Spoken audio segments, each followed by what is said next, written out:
Doctor Ali साहब। वालेकुम सलाम। पहले साहब सबसे पहले बताएं कि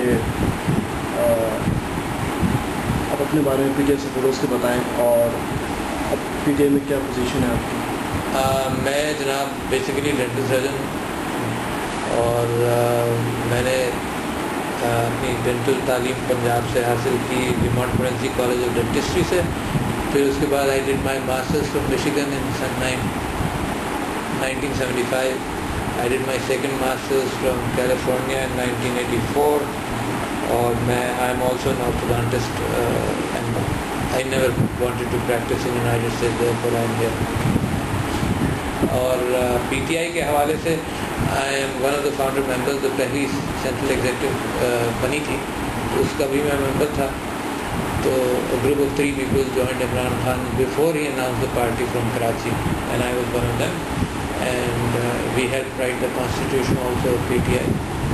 So I have had a long association with PTI. But in politics, this was not my first venture. I have been in politics since a very long time. In fact, I was in the resistance movement against Ayub Khan. And I have 2 bullets in my arm to prove the fact that I was shot even then. So it's been a long association and a long attempt to try and change Pakistan. I have always believed that the issue of Pakistan is nothing but corruption of intellect and corruption of money. And I believe when East Pakistan separated was not because the Punjabi exploitation or the West Pakistan exploitation, but the fact that the elite class was exploiting the Bengali also, the elite class is exploiting today the Punjabi also, and Sindhi and Baloch and Pashtun and Mahadir, everybody is being exploited. Mister Ali साहब, दूसरा सवाल ये कि ज़रदारी साहब president बन गए तो आपको क्या तसल्लुआत हैं उसके बारे में? I didn't want a person like Zardari to be the president of Pakistan, and I think I reflect a lot of people in this opinion. Zardari, if you go to any website looking for the corruption which Mr. Zardari has been accused of, you will be surprised by the amount of evidence around. And whether a person is convicted or not convicted, I believe that the sense of insaf, of justice resides in all of us, And we make judgments every day if somebody is lying or if somebody is not lying. And by those judgments, if you have the time, you can read through Wikipedia, for example, the introduction to Zardari. You read through all that, but you could read through all the documents about his Surrey Palace, about the millions of dollars through Shekil Mills, who was their advocate, the millions of dollars which were siphoned off paid by ARY, and not one deal, but maybe 10 or 20 deals which are there as proof. And you see, there's a lot of finger pointing at you or at me, at one person, a lot of people pointing out fingers and giving a lot of evidence and movement of money from bank to bank. If you can see that, you don't need a judge to give a verdict that Zardari is a corrupt person. So Zardari was a corrupt person, but I also treasure democracy, and if Mr. Zardari has been elected as the President of Pakistan, I have to give respect to the office of the President of Pakistan. So having said all what has been said before, and Mr. Imran Khan has been very clear in pointing all that out, but as the President of Pakistan, we will oppose policies which are wrong. We will oppose if any other further corruption takes place, but we as Pakistanis have to give respect to the office of President of Pakistan. So I do not know what to say beyond that, but for Mr. Zardari alone, he makes a case and People's Party makes a case that all this was hyped up charges, and primarily because people were opposing him.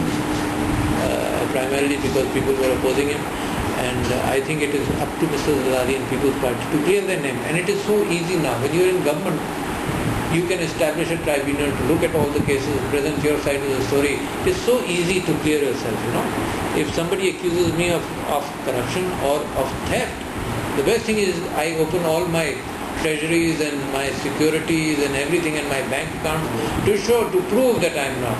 So I think it is much easier for him to do that. And if he does that, he will get more respect throughout the world. And I think even the Americans and the Britishers and all of those people, there are Senate hearings on the fact that money laundering was done through Citibank in Mr. Zardari's name. So all of these people who want to exploit Pakistan need people who are weak financially or who have scandals in their background to manipulate them. And for Mr. Zardari to cleanse himself, it is very essential, because Pakistan, the steadfastness of Pakistan and their leadership will happen only by upright leaders who can show the world that they are clean people and they have no skeletons in their cupboard. तीसरा सवाल ये है कि जिस तरह PPP ने साफ साफ कह दिया कि जस्टिस इफ्तिखार चौधरी को रिस्टोर नहीं करेंगे, तो पीटीआई इसके खिलाफ और पीटीआई का अभी भी इसके खिलाफ जद्दोजहद जारी रखेगी, और आपको लगता है कि अभी इम्पॉसिबल हो गया है इसको रिस्टोर कराना? मुझे तो ये इम्पॉसिबल बहुत अर्से से लग रहा है. In fact I made comments on a number of talk shows on television about 3-4 months ago, 5 months ago, that the People's Party will not restore Zardari. I put all my money on the line, because they could not have afforded to restore Mr. Iftikhar Chaudhry, Justice Iftikhar Chaudhry, because of a number of reasons. Number one was the NRO. Number two was that Mr. Iftikhar Chaudhry was an upright man and he would have looked at all the scandals which would come his way. Number three was that Mr. Zardari, no person who has had a history of corruption will allow an independent judiciary. So I made a claim a long time ago, 4 or 5 months ago, that it will not happen. Now what the PTI stance is that we, of course it will remain a matter on which we can insist, but the focus will gradually move away from Justice Iftikhar Chaudhry. Something which has not happened. It's something on which the PBP, on which the leadership of Pakistan did not deliver. These elections took place under three shadows. One shadow was Musharraf as a general who wanted to impose himself. The other shadow was Benazir's assassination. The third shadow was the dismissal of the judiciary. So People's Party got its votes because it has had popularity. Because of 10 years or 9 years of Mr. Musharraf's rule, and before that of Mr. Nawaz Sharif's rule, people wanted a change. And even the People's Party people struggled for a restoration of the judiciary, but it seems that the leadership of Pakistan has not reflected the ambitions and the aspirations of the people of Pakistan. They voted for a change, and I think there has been a change of faces, and I insist that there has been no change of policy.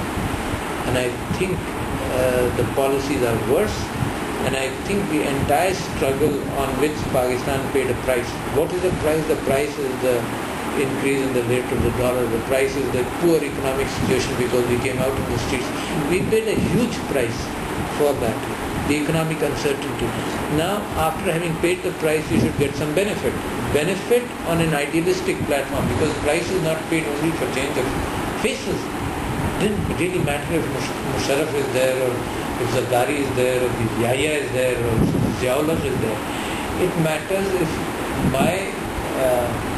my standard of living, it matters if my dignity, it matters in a manner which leads to, now it's worse, which leads to 500,000 refugees within your own country. I don't think that has happened in the history of Pakistan ever.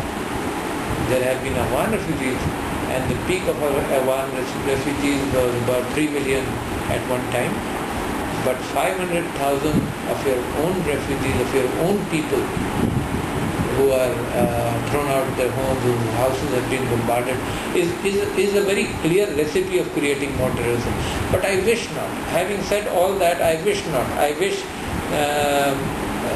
that there is not more terrorism. I wish that the policy of the Pakistan government, which they say they are following, what they are actually doing is different.